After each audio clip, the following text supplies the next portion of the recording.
Bom, esse é o último tópico, né, dessa disciplina que trata da ética profissional. Tá? Então, rapidamente, né, ética profissional, o resumo disso é que é relacionada com a conduta de uma pessoa na prática de uma profissão em particular. Tá? Então, existe uma ética no contexto geral, né, mas como a ética é associada ao conhecimento, fortemente associada ao conhecimento, é, uma área específica profissional, né, ele acaba tendo uma necessidade de ter uma ética própria para aquela área, justamente porque ele é a aplicação e uso de uma tecnologia, de um conhecimento específico. Tá? Daí nasce a necessidade de ter uma ética para cada uma das profissões, ou pelo menos as profissões que têm mais impactos perante a sociedade. Tá? Então, esse é o motivo pelo qual existem uma área da ética que é aplicada especificamente para uma determinada profissão. Tá? Então, vamos discutir, pelo menos, esse aspecto dos alguns pontos, né, voltado à ética profissional da computação. Então, a computação tem alguns pontos muito relevantes, né, que exigem uma ética específica. Tá? Por exemplo, a responsabilidade em função do desenvolvimento de sistemas. Né?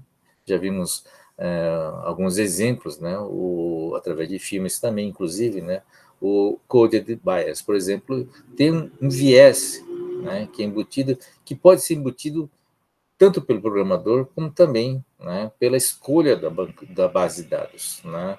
Ah, o exemplo do sistema de vendas que foi dado na aula passada, né, ele tem um viés, né, inclusive um viés que pode ser um viés ético, na verdade. Né? O que acontece? Né? Ele tem uma estratégia de vendas que pressupõe, né, que uma pessoa, um homem de meia idade, né, é muito influenciado por uma vendedora jovem, por exemplo. Né? Esse é um viés que está lá, que tem alguns aspectos éticos, né? Mas não é culpa do sistema. Né? O sistema simplesmente pegou esse dado do ambiente real e viu que funciona. Tá? Ele é extremamente pragmático, não interessa, né? Não está preocupado com as discussões éticas ou filosóficas por trás disso, ele simplesmente sabe que funciona.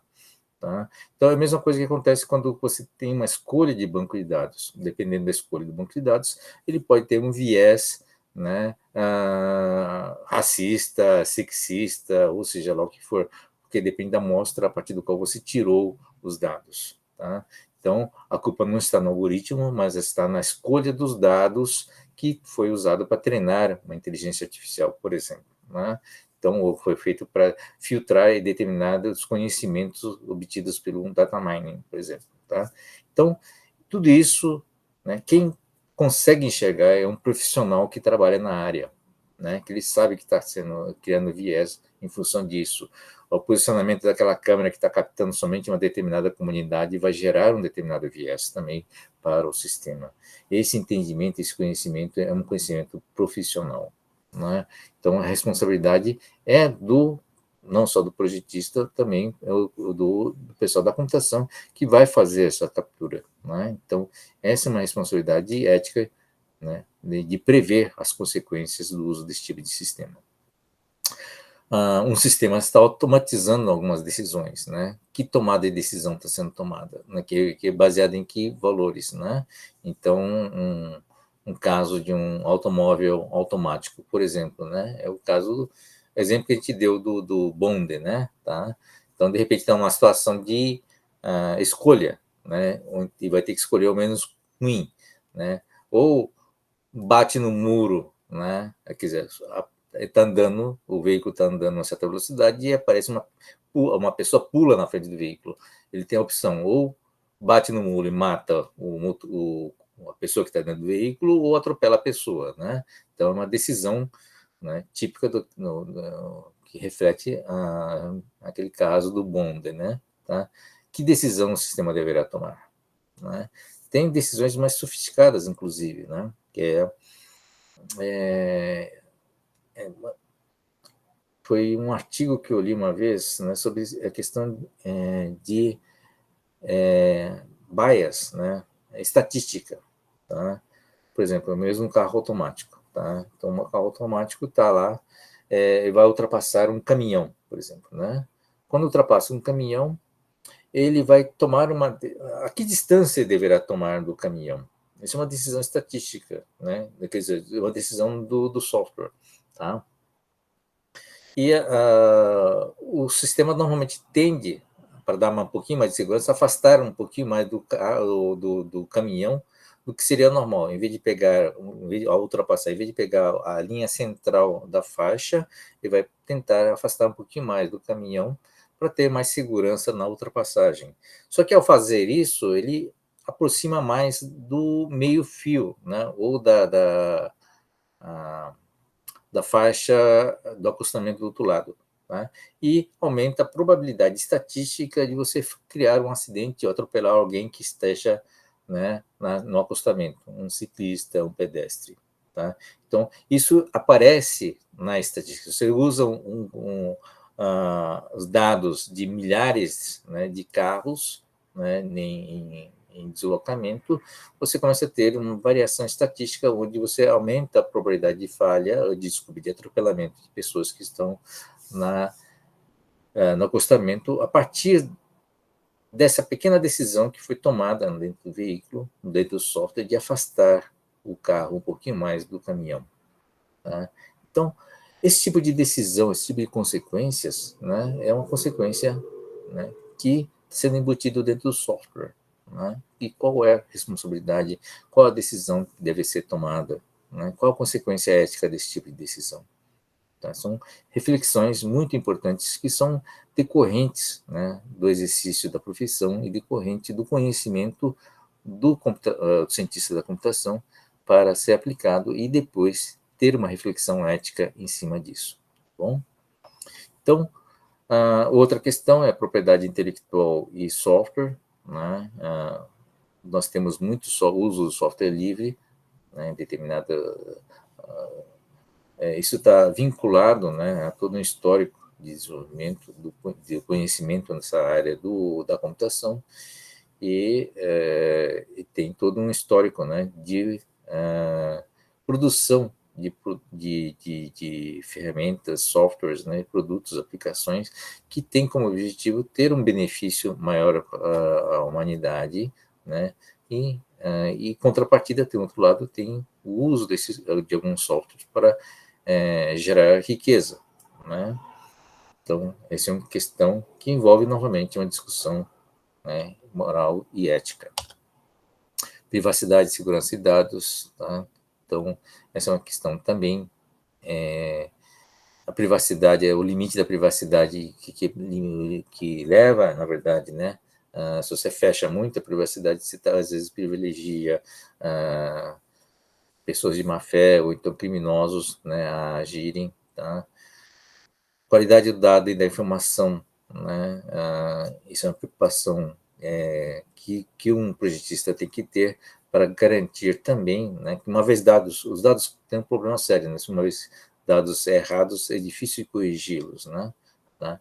Então, e aplicações também, né?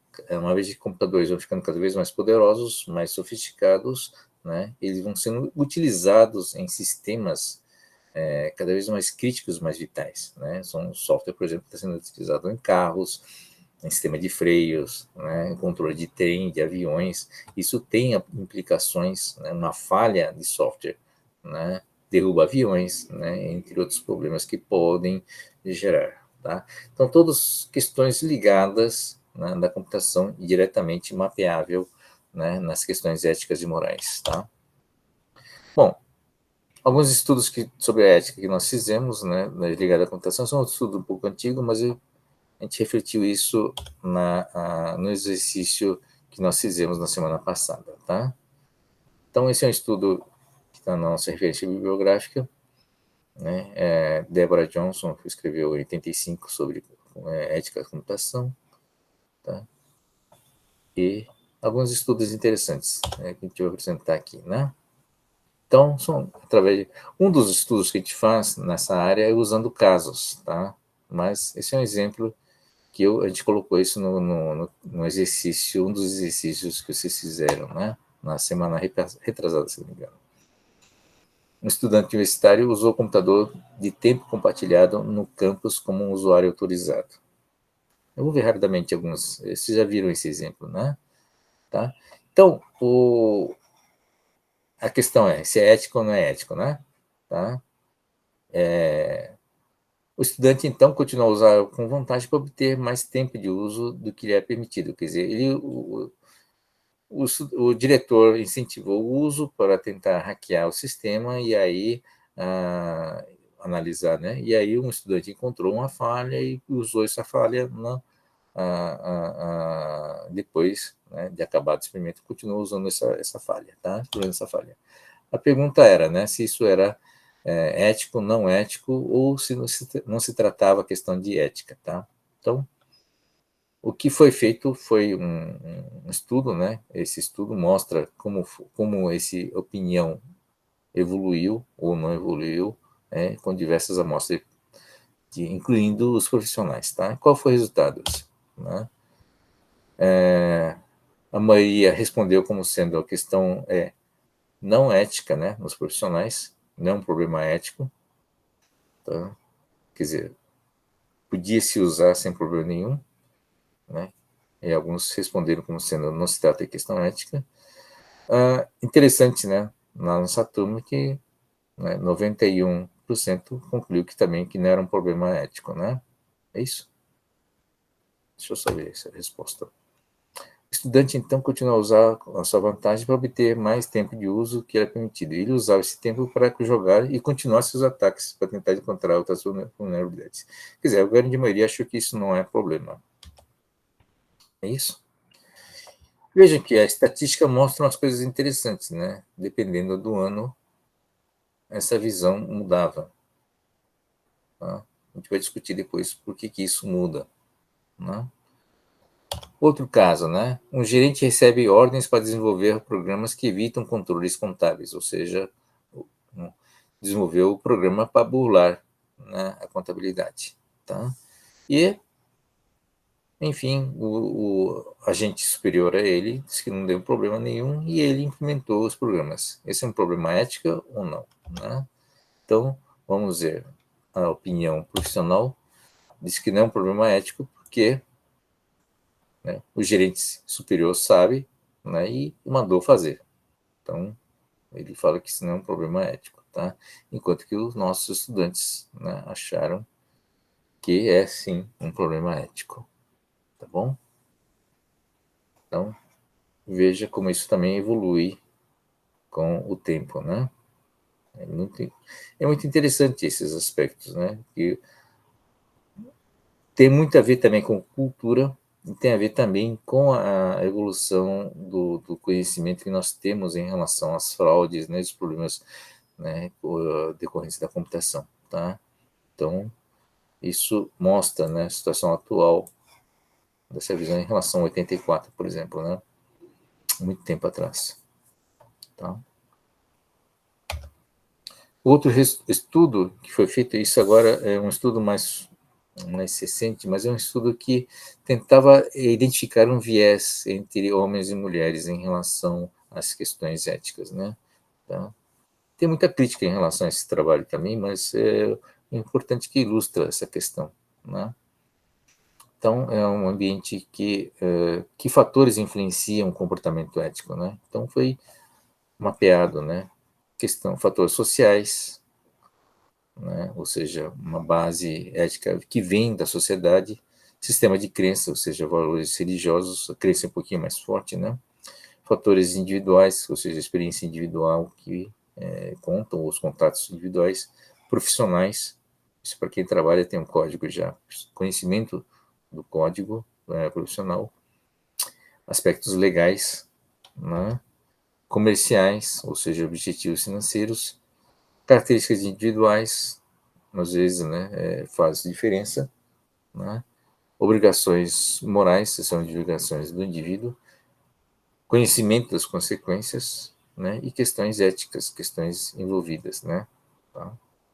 Então, são os fatores que influenciam, né, foi identificado que influenciam através desse estudo aqui, tá? E aí foi feito esse estudo, né, e nas várias questões levantadas, né? Nós fizemos essas mesmas questões e fizemos o levantamento. Eu fiz o trabalho estatístico também, né, na nossa turma. São 35 estudantes ativos que responderam esse questionário, sendo que a grande maioria são homens, tá? Então, um programador modifica no sistema bancário de contas correntes para esconder o seu saldo negativo e evitar os juros, né? Depois de fazer um depósito, o programador corrige a modificação. Tá bom. Então, ele fez saldo negativo, evitou os juros só, né? Mas depois ele corrigiu novamente, depois que fez o depósito, tá bom? Bom, quantas pessoas consideram aceitável ou quantas consideram inaceitável essa ação? Provavelmente é inaceitável, né? E aqui embaixo tem um outro campo, né, que é o da nossa turma. Vamos lá. Os homens achavam mais aceitável, né? Tá? A questão, essa aqui são os fatores, né? Fator pessoal e fator legal, por exemplo. São os fatores relevantes. As mulheres acharam inaceitável. Na nossa turma, é uma estatística, apenas acho que uma pessoa achou aceitável, né, esse comportamento.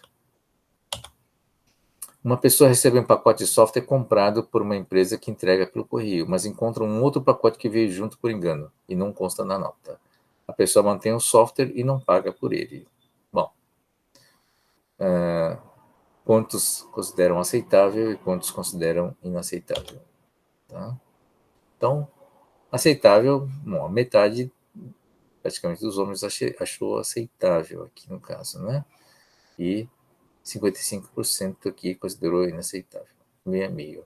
Enquanto que as mulheres tenderam mais a achar que isso não é legal, né? Tá?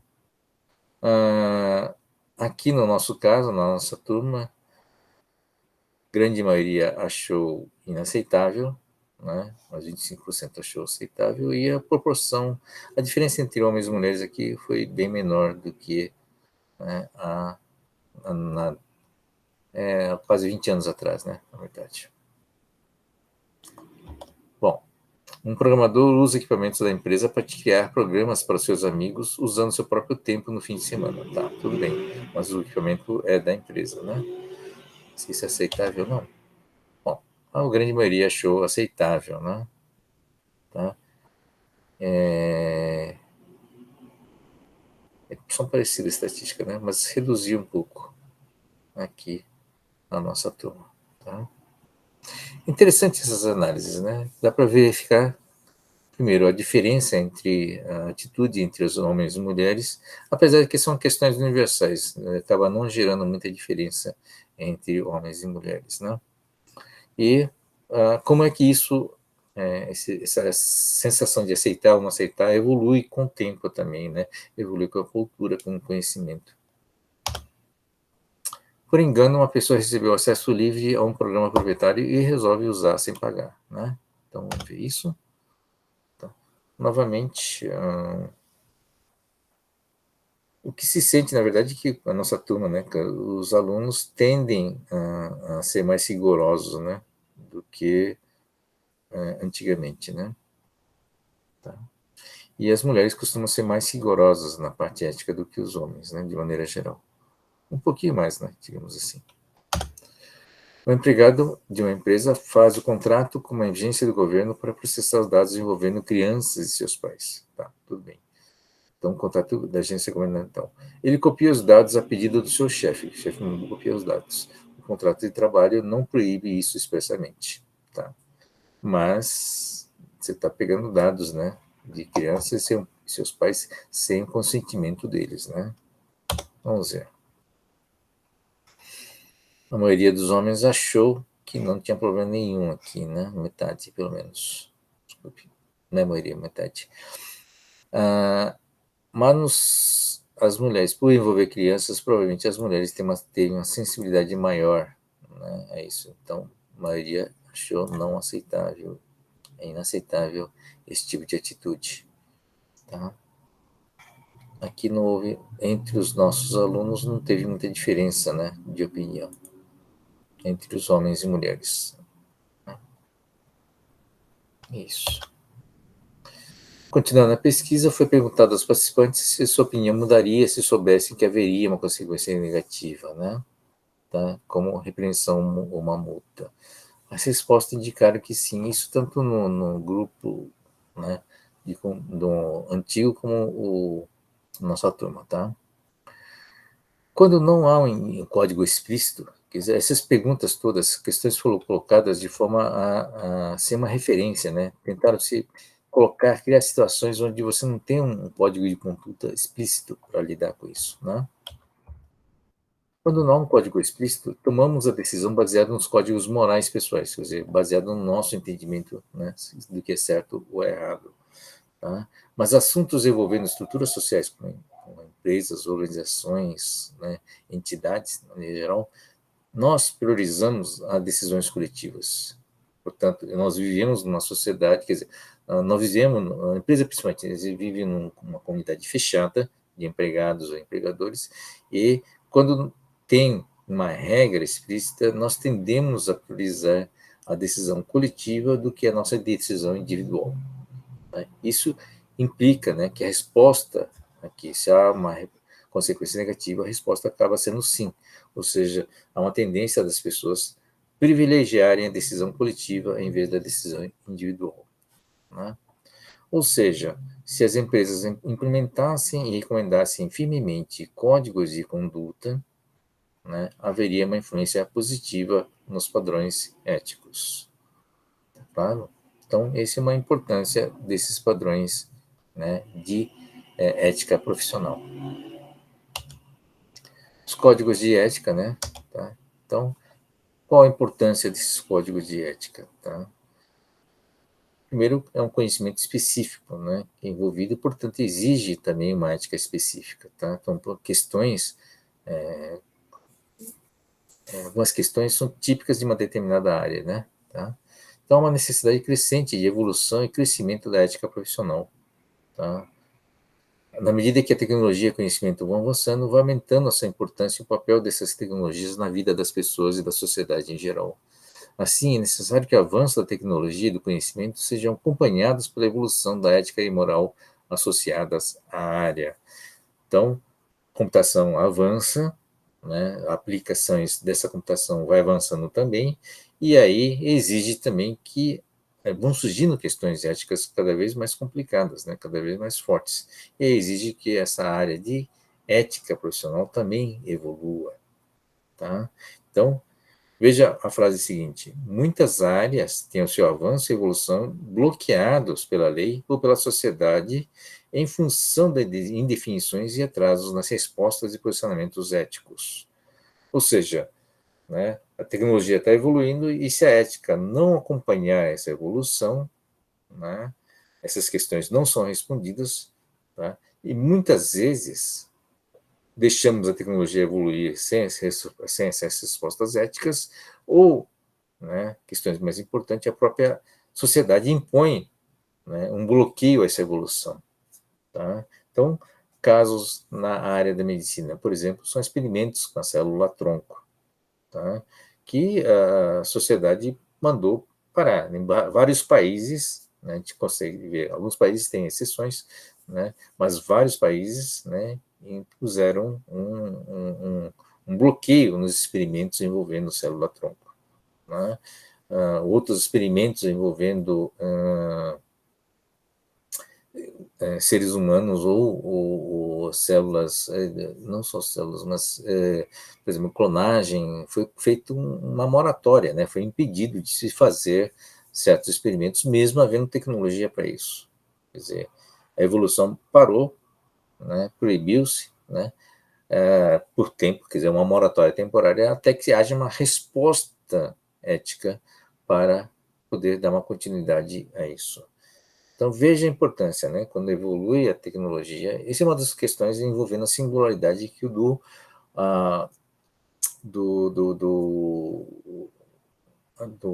cientista da arquitetura, né? Que é o von Neumann, que levantou a singularidade tecnológica, né? Então, a tecnologia corre o risco de você perder o controle, né, da sua evolução. Né? Ele vai evoluindo rapidamente, a gente deu exemplos na apresentação de várias evoluções que estão ocorrendo e não havendo nenhum questionamento em cima disso, né? Você tem uma projeção do que vai acontecer na frente, né? E não tem a evolução tecnológica, né? Está correndo solta e você não tem uma evolução moral, né? E ética acompanhando isso, né? Para dando suporte a essa evolução. Tá?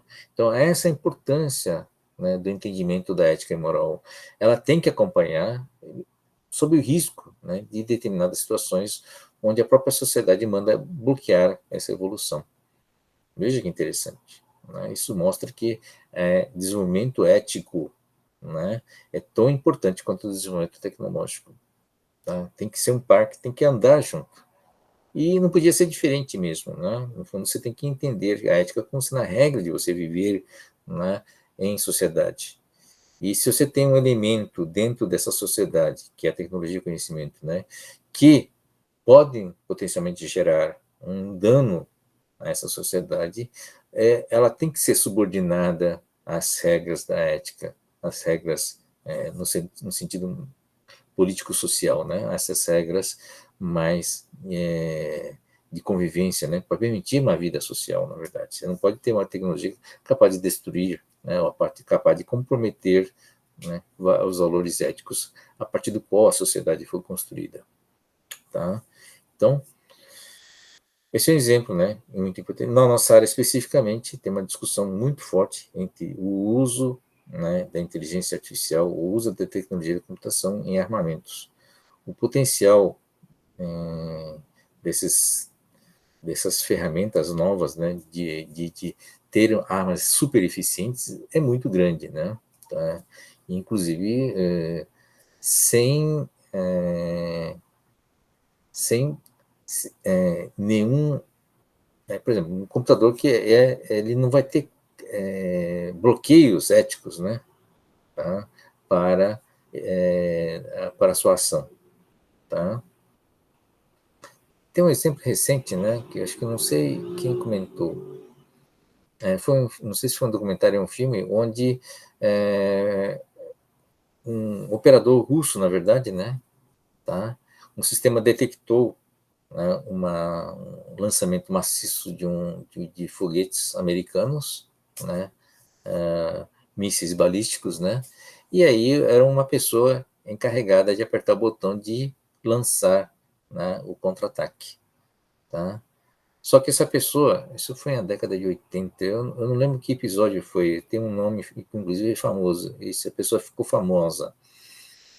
Ele não obedeceu o protocolo, né? Ficou na dúvida, claro, né?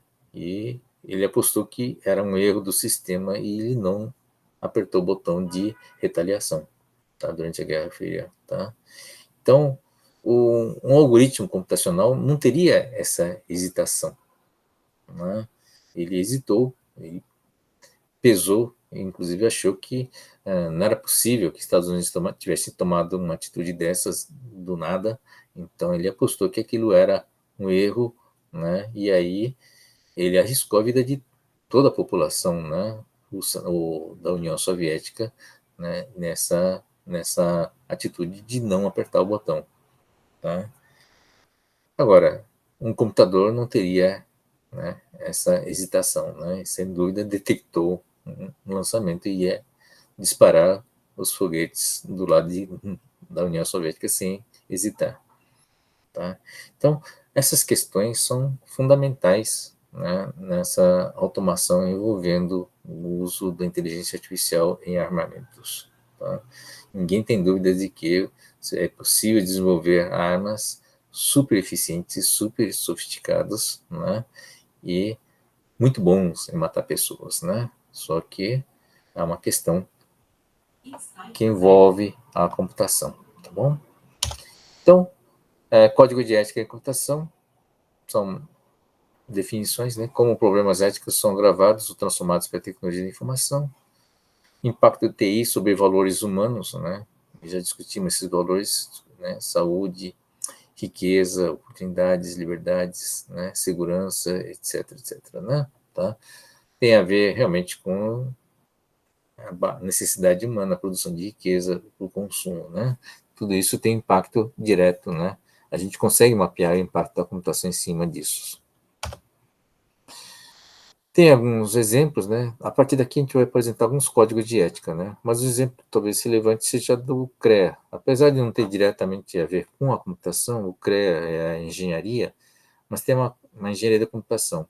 Mas uma grande diferença é que esse código de ética da engenharia, ela é legal, ou seja, tem uma responsabilidade que você pode cobrar legalmente em cima disso. Você tem uma responsabilidade legal em cima desse código de ética, tá? Então, essa é uma diferença importante. A maioria dos conselhos profissionais, conselho de medicina, por exemplo, tem um código de ética, né, associado a esses conselhos e tem formas legais de se cobrar, exigir o comprometimento em cima dessa ética, tá? Essa ética profissional, tá bom?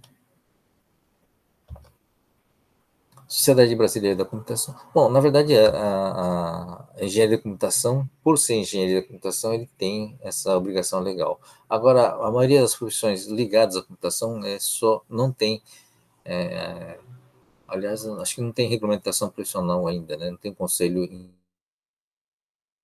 tem um vínculo, né, dessa ética em relação, esse código de ética em relação à exigência legal. Em todo caso, tem, né, a Sociedade Brasileira de Computação tem o seu código de ética aqui também listado, né, vocês podem achar na internet depois, tá? Universidade Federal de Pernambuco, por exemplo, tem um instituto próprio para isso, né? E um dos mais famosos são as duas entidades, as duas maiores entidades na computação, né, no mundo, que é o ACM, que é a Associação dos Computing Machinery, e o I3E, né, que é o Instituto do Engenheiros Eletrônicos e Elétricos. Tá? Então, você tem todo um histórico de desenvolvimento desse código de ética, né, tem um trabalho conjunto, né, de várias décadas, tá? E aqui o código de ética do I3E, tá? Que é um código genérico para toda a área profissional. Não é uma exigência legal, é uma atitude, digamos, é um código de adesão voluntária, né? Tá? Então, mas ele tem, né, justamente para a questão envolvendo a computação e toda a discussão que nós tivemos, né, ao longo dessa disciplina, a importância da ética em relação à computação, não só pelas consequências, mas pelo futuro da própria computação, tá? O I3E criou uma iniciativa interessante, né, que é essa preocupação, né, de ter um guia de orientação para a área ética. Uma iniciativa muito importante, interessante. O resultado foi um livro, está na primeira versão, tá? Chama projeto, né? Design é projeto, né? Alinhado eticamente. Então, é um conceito, né? Não é só seguir um código de ética profissional, é fazer ter toda uma preocupação no processo de desenvolvimento, né, de um produto que seja, produtos no sentido computacional, né, ter um alinhamento ético, né, tudo é essência, não só no processo de produção, como também as pessoas envolvidas, as pessoas que irão usar isso, né, e a questão de sustentabilidade, a questão não só econômica, né, mas toda uma questão ética em cima do que se produz, né, sob o ponto de vista da computação. Então, é uma iniciativa muito interessante, muito importante, né, que já tem 10 anos pelo menos, tá, e que tem dado uma base interessante para a discussão. E começa a discutir, inclusive, o que é ética, né? É um produto, quer dizer, você consegue baixar na internet, né? É um material muito interessante, tá? Quase 300 páginas de material muito importante, né, para essa discussão nossa na área da computação. E tem a discussão sobre armas e inteligência artificial, que é uma iniciativa também, né, aqui de solicitação de uma discussão que vai desde moratória até uma questão mais pesada, né? É uma carta aberta para a inteligência artificial e robótica, né, do professor chamado Stuart Russell, né, da Universidade de Berkeley, tá bom? Vocês podem acessá-lo aqui também. Então, são iniciativas que temos que acompanhar, tá? É isso, gente. São as referências bibliográficas e isso encerra, né, a nossa aula. Deixa eu só finalizar a gravação.